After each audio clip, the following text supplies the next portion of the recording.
Romains, chapitre 14. Accueillez celui qui n'a pas une foi solide.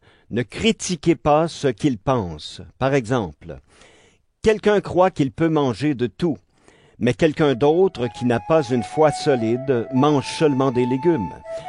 Celui qui mange de tout ne doit pas mépriser celui qui ne mange pas certains aliments. Et celui qui ne mange pas certains aliments ne doit pas juger celui qui mange de tout, car Dieu l'a accueilli. Qui es-tu, toi, pour juger le serviteur d'un autre? S'il reste debout ou s'il tombe, c'est l'affaire de son maître. Et il restera debout parce que le Seigneur est capable de le soutenir. Quelqu'un pense que certains jours sont plus importants que d'autres.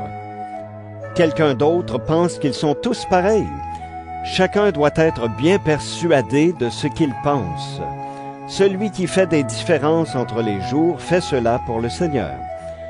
Celui qui mange de tout fait cela pour le Seigneur, car il remercie Dieu. Et celui qui ne mange pas de tout fait cela pour le Seigneur. Et lui aussi remercie Dieu. Personne parmi nous ne vit pour soi-même, et personne ne meurt pour soi-même. Si nous vivons pour le Seigneur. Si nous mourrons pour le Seigneur. Alors, en vivant ou en mourant, nous appartenons au Seigneur. Oui, le Christ est mort et il est revenu à la vie pour être le Seigneur des morts et des vivants. Mais toi, pourquoi juger ta sœur ou ton frère chrétien? Et toi, pourquoi les mépriser?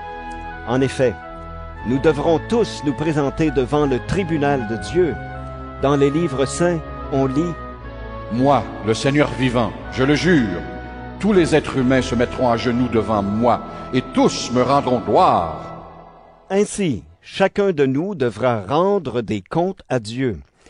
Arrêtons donc de nous juger les uns les autres, mais voici plutôt ce que vous devez décider. Ne mettez rien devant votre frère ou votre sœur pour leur faire perdre l'équilibre ou pour les pousser au mal. Je le sais, et, grâce au Seigneur Jésus, j'en suis sûr, rien n'est impur. Mais si quelqu'un pense qu'une chose est impure, elle devient impure pour lui. Si tu fais de la peine à ton frère ou à ta sœur à cause de ce que tu manges, tu ne vis plus selon l'amour. Pour une question de nourriture, ne va pas détruire un frère ou une sœur pour qui le Christ est mort. Ce que vous jugez bon pour vous, cela ne doit pas donner aux autres l'occasion de le trouver mauvais. En effet, le royaume de Dieu n'est pas une question de nourriture et de boisson. Le royaume de Dieu, c'est la justice, la paix et la joie donnée par l'Esprit Saint. Celui qui sert le Christ de cette façon plaît à Dieu, et les gens lui donnent raison. Alors cherchons ce qui sert la paix et ce qui construit la communauté.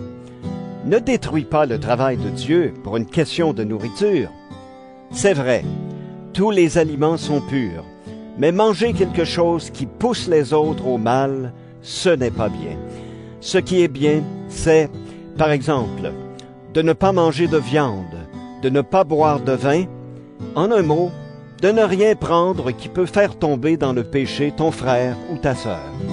Ce que tu crois sur cette question, garde-le pour toi devant Dieu.